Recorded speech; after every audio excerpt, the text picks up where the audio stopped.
everybody from Casachiesi. Hello. Today we are in Vicenza to celebrate one of the most famous Italian architects, Andrea Palladio. Yes. And we are right in front of the Teatro Olimpico.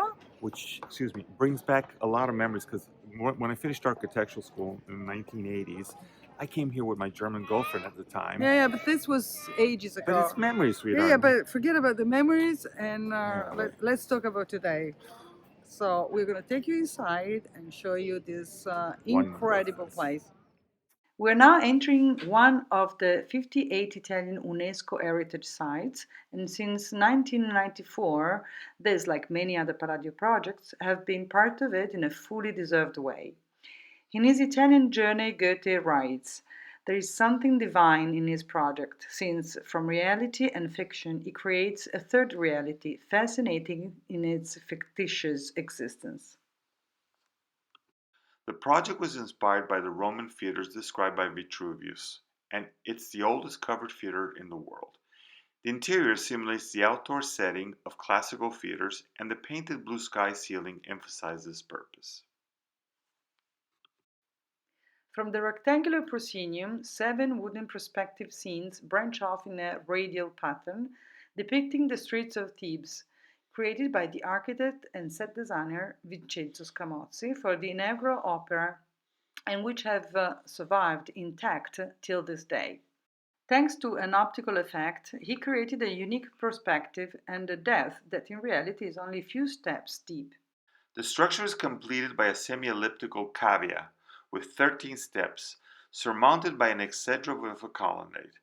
The theater was inaugurated on March 3rd of 1585 with the memorable staging of Sophocles' Oedipus the King, and since then, as we have said, the theater has remained frozen in time.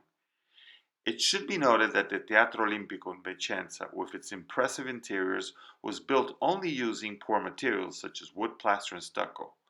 Nevertheless, thanks to the skillful use of the perspective that we've mentioned before, the theater offers a very different suggestion that is not at all modest.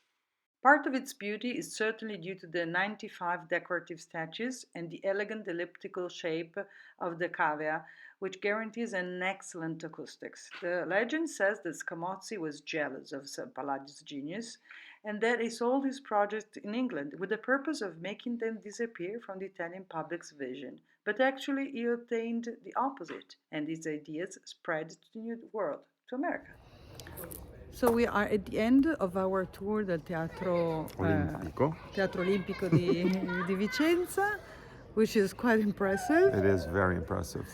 And I really invite you to come to Italy and come to Vicenza and check it out, because I think that the little video we did doesn't, how do you say? Do it justice. Do it justice to the place. Anyway, this was Palladio's last work.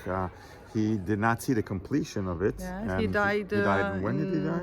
In 1580, yes. So it was not totally completed before his death. And it was used for only one representation at the beginning, and then they stopped it because the counter-reform movement at the time against theater and arts decided that that was enough.